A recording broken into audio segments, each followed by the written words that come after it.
Hi, I'm Mr. Eric Tang. In this video, I assume that you have watched my last video about the basic concept of public key encryption and digital signature. If you haven't watched it yet, please click the following link to watch it first. In this video, I'm gonna talk about some internet applications and the digital certificate. What's the problem of symmetric key encryption in the internet? Let's see one example here. Suppose we want to send some sensitive data to the bank through the internet. Since we use the same key for both encryption and decryption, we have no choice but send our key to the bank at the beginning so that the bank can decrypt our message. Here's one security problem. Since the internet is shared by the public, a hacker could grab your encrypted message and your key together during the transmission and unlock your data by the key. That's why we need a more secure encryption method called public key encryption. Now, let's see how the public key encryption solves the problem. Suppose we want to send some sensitive data to the bank. First of all, the bank must set up its own public key and private key. The private key is absolutely private to the bank, and it will never be shared to anyone.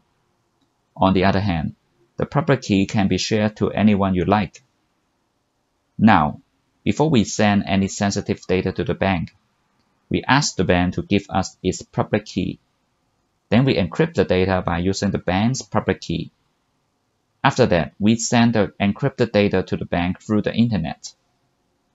This time, we don't have to worry about that our data and the key are stolen by a hacker, because the hacker cannot decrypt data by the public key.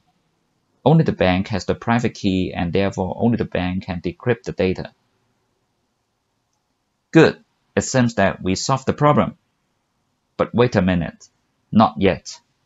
Let's see another example. Unfortunately, we might connect to a phishing website, and we thought that we have got the real public key from the bank, but in fact, that is the public key of a hacker. This time, we encrypt the data by the hacker's public key. And since the message is encrypted by the hacker's public key, of course, the hacker can easily decrypt it by using the hacker's private key. Now, we come across another problem. If we receive a public key from the internet, how can we authenticate the owner of the public key? In our case, how can we prove that the public key is really owned by the true bank and not from the fake bank owned by the hacker? The solution is called digital certificate.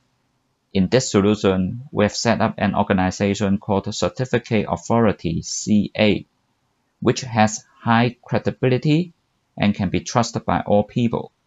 For example, VeriSign is one of the famous certificate authority. For the bank, instead of just sending the public key to the customer, it must first apply a digital certificate through the certificate authority. The authority will first verify the identity of the bank to make sure that it is not a hacker. After that, it will issue a document called digital certificate, which contains the name of the bank, the public key given by the bank, etc.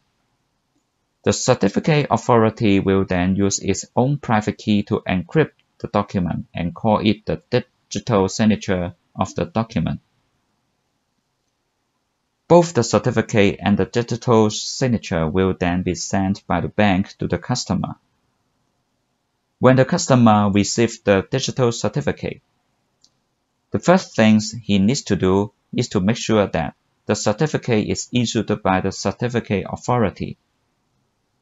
He can do it by decrypting the signature by using the well-known public key of the certificate authority, and then compare the decrypted data with the certificate. And if they are matched, we can deduce that the certificate is made by the authority because only the authority who has the private key can do it. Since we trust the authority, we can trust the data in the certificate, and we don't need to worry when we using the bank public key in the certificate to encrypt the sensitive data to the bank.